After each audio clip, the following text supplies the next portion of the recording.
As Crônicas do Bispo, uma lição de ofertas no altar. Eclesiastes 11, de 1 a 7, diz assim: Lança o teu pão sobre as águas, porque depois de muitos dias o acharás. Reparte com 7, ainda com 8, porque não sabes que mal sobrevirá à terra. Estando as nuvens cheias, derramam aguaceiros sobre a terra, caindo a árvore para o sul ou para o norte, no lugar em que cair, aí ficará. Quem somente observa o vento, nunca semeará, e o que olha para as nuvens, nunca cegará. Assim como tu não sabes qual o caminho do vento, nem como se formam os ossos no ventre da mulher grávida, assim também não sabes as obras de Deus, que faz todas as coisas. Semeia pela manhã a tua semente, e à tarde não repouses a mão, porque não sabes qual prosperará, se esta, se aquela, ou se ambas igualmente serão boas. Doce é a luz, e agradável aos olhos ver o sol. Muito bem, eu me deparei com uma frase na minha boca em uma das mensagens desse fim de semana. E essa frase era a seguinte: eu semeio com mão de homem, mas a minha colheita virá pelas mãos de Deus. Semeio com mão de homem, mas colho pelas mãos de Deus. Quando eu falei essa frase, eu percebi notadamente que era uma frase inspirada pelo Espírito Santo de Deus, porque essa frase, ela não é comum nas frases ou nos versículos que eu utilizo. E isso mexeu muito comigo, e por isso eu parei alguns minutos para falar em algumas anotações aqui essa pequena reflexão. Invariavelmente, a vida de um homem de Deus e de uma mulher de Deus, a vida comum da congregação, da igreja, ela vai sempre ser pautada pela palavra, vai ser pautada pela necessidade de fé, ela vai ser pautada pela comunhão, ela vai ser pautada pela direção comum e geral do Espírito Santo de Deus. Mas há casos e casos. Existem chamados específicos, dons especiais. Veja a sabedoria do apóstolo Paulo, explicando os dons em 1 Coríntios 9, 1 Coríntios 11, enaltecendo a grandeza daquele que profetiza, muito mais do que aquele que ora em línguas, exceto se haja quem as interprete.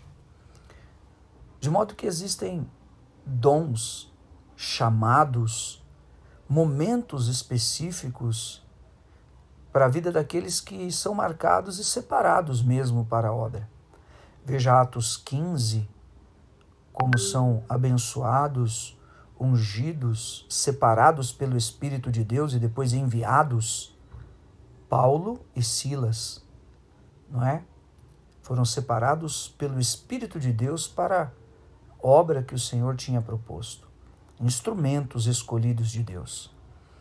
E isso é grandioso. Essa vida comum da obra, recheada por dons, por ministérios, por homens e mulheres que se consagram, se santificam e que são despertados para o serviço da obra, ela também é marcada em grande medida pelas sementes. Ela é marcada em grande medida pelas ofertas. Ela é marcada pela doação. E eu gosto sempre de resumir isso falando sobre renúncia.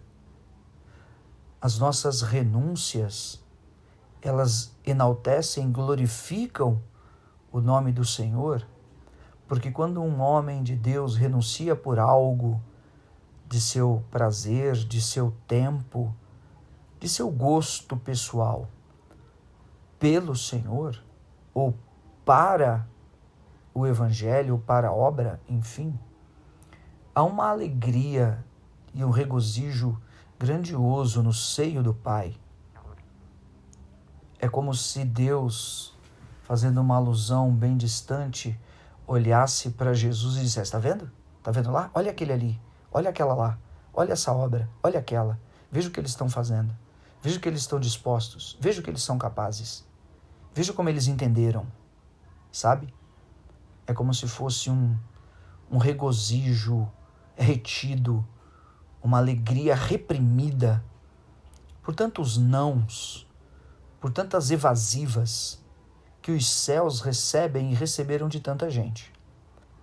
Me lembro, por exemplo, de Isaías: a quem enviarei em nosso nome? Disse o Senhor.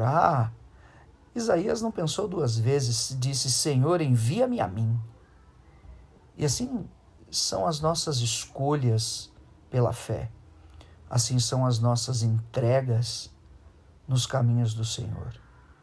Eu, como homem, quanto mais posso dizer, porque de muito tempo temos estas marcas.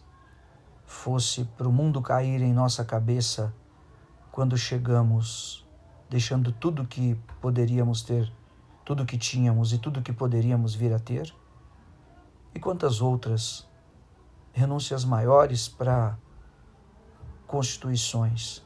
Assim como também creio você, em momentos despertados pelo Espírito, consagraram carros, ofertas especiais, dízimos dobrados, se envolveram em votos e desafios.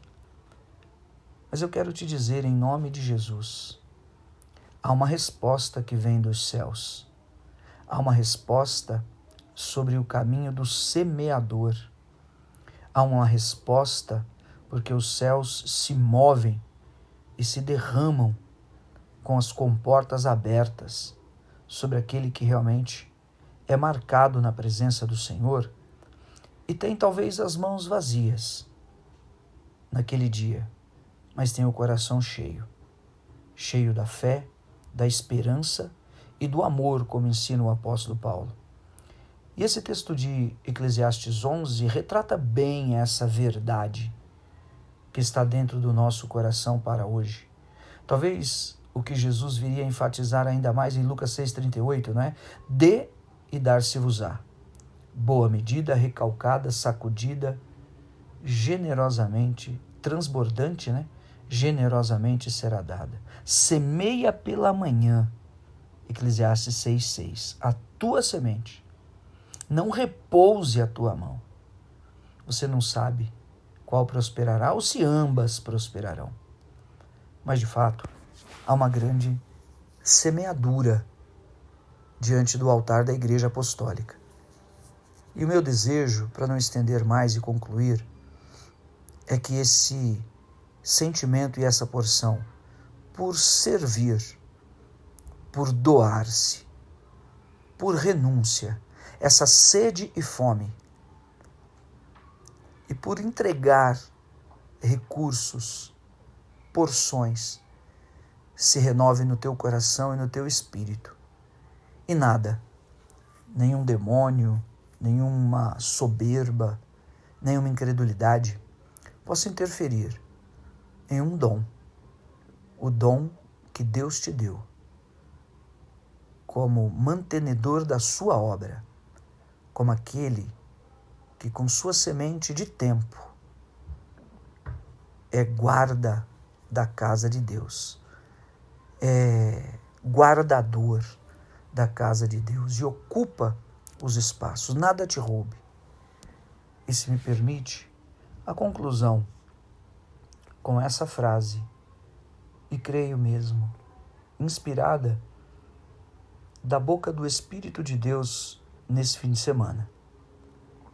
Eu semeio com mão de homem, mas vou colher pelas mãos do Senhor.